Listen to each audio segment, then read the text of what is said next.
ഞങ്ങൾ ആര് വന്നാലും, ഞങ്ങളെ ബോധ്യപ്പെട്ട് ആര് വന്നാലും ഞങ്ങൾ സ്വീകരിക്കും. ഇനി ആ മറഞ്ഞിരിക്കുന്ന 2 പെൺകുട്ടികളുണ്ടല്ലോ, അവര് കടന്നു വരണം. എന്തുകൊണ്ട് അവർ വരാത്തത്?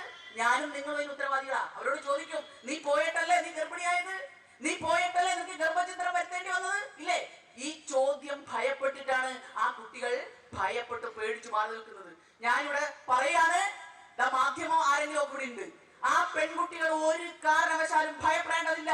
കേരളത്തിൽ സ്ത്രീകളുടെ അഭിമാനത്തിന് വില കൽപ്പിക്കുന്ന, സ്ത്രീകളുടെ അഭിമാനത്തെയും അന്തസ്സിനെയും ചേർത്ത് പിടിക്കുന്ന ഒരു പ്രസ്ഥാനം, ഒരു കരുത്തിന്റെ ചുവപ്പിന്റെ ചെങ്കൊടിയുടെ പ്രസ്ഥാനം ഈ കേരളത്തിലുണ്ട്. പ്രിയപ്പെട്ട സഹോദരിമാരെ, നിങ്ങൾക്ക് സധൈര്യം കേരളത്തിൽ ഒന്ന് പറയാം, ഞങ്ങളെ ഇന്ന രീതിയിലൊക്കെ പറ്റിച്ച് അതിന് പറ്റിപ്പിന് വിധേയമാക്കി ഞങ്ങൾ പോയിട്ടുണ്ട്. അത് മനുഷ്യ സഹജമാണ്. നിങ്ങൾക്ക് പറ്റിയൊരു അബദ്ധമല്ല, മനുഷ്യ സഹജമാണ്. അതുകൊണ്ട് നിങ്ങൾ ഈ തെറ്റുകാരനായിട്ടുള്ളവൻ ഇങ്ങനെ ആളുകളുടെ മുന്നിൽ ഞെളിഞ്ഞ് ഒരു ഉളുപ്പുമില്ലാതെ നടക്കുന്നതാണ് ഏറ്റവും വലിയ നമ്മൾ തിരിച്ചടിക്കേണ്ട ഏറ്റവും രാഷ്ട്രീയമായ ഉത്തരവാദിത്വം. അതുകൊണ്ട് ഈ പെൺകുട്ടികൾ അടക്കം നിങ്ങൾ മറഞ്ഞിരിക്കുന്നിടത്ത് നിന്ന് പുറത്തു വരണം. അവരെ സംരക്ഷിക്കാൻ ഒരു സംശയവും വേണ്ട, ഈ പ്രസ്ഥാനം കൂടെ ഉണ്ടാകും. അതിന് തെളിവാണ് ഈ പറവൂരിൽ ഈ നിറഞ്ഞ സദസ്സിൽ ശൈലജ ടീച്ചറടക്കം CPIM-ന്റെ ഉത്തരവാദിത്തപ്പെട്ട നേതാക്കളടക്കം ഈ രീതിയിലുള്ള ഒരു സംവിധാനം, ഒരു സഹകരണം, ഒരു താക്കീത് ഈ സമൂഹത്തിന് കൊടുക്കുന്നത്. അതുകൊണ്ട് ഞാൻ ചുരുക്കുകയാണ്. പ്രിയമുള്ളവരെ, നമുക്ക് മാറാൻ ഒന്നുകൂടിയുണ്ട്. ആ മാറ്റം നമ്മൾ സ്വയം ബോധ്യപ്പെടണം.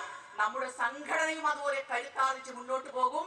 ഒപ്പം തന്നെ സംശയിക്കേണ്ടതില്ല, അതിദൂരമല്ലാത്തൊരു ഭാവിയിൽ കവി പാടിയതുപോലെ വരുമൊരു കാലം മിണ്ടാ പ്രാണികൾ സംസാരിക്കും കാലം.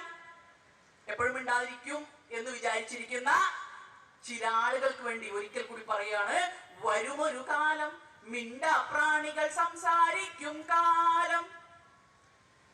ദുഃഖിതരായോർക്കിടയിൽ നിന്നും ചിരി പൊട്ടും കാലം.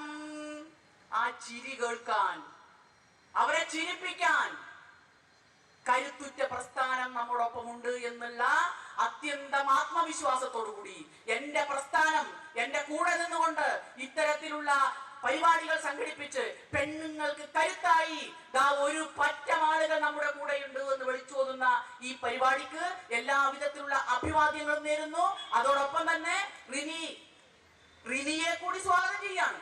റിനിയെ പോലുള്ള സ്ത്രീകൾ ഞങ്ങളോടൊപ്പം ചേരണം, ഈ പ്രസ്ഥാനത്തോടൊപ്പം ചേരണം എന്ന് ആഗ്രഹം പ്രകടിപ്പിച്ചുകൊണ്ട് എനിക്ക് സ്വതന്ത്രമായി തീരുമാനമെടുക്കാട്ടോ. എങ്കിലും തിരിച്ചറിവുണ്ടാകുന്ന സമയം ഞങ്ങൾ ഹൃദയപൂർവ്വം സ്വാഗതം ചെയ്യുന്നു.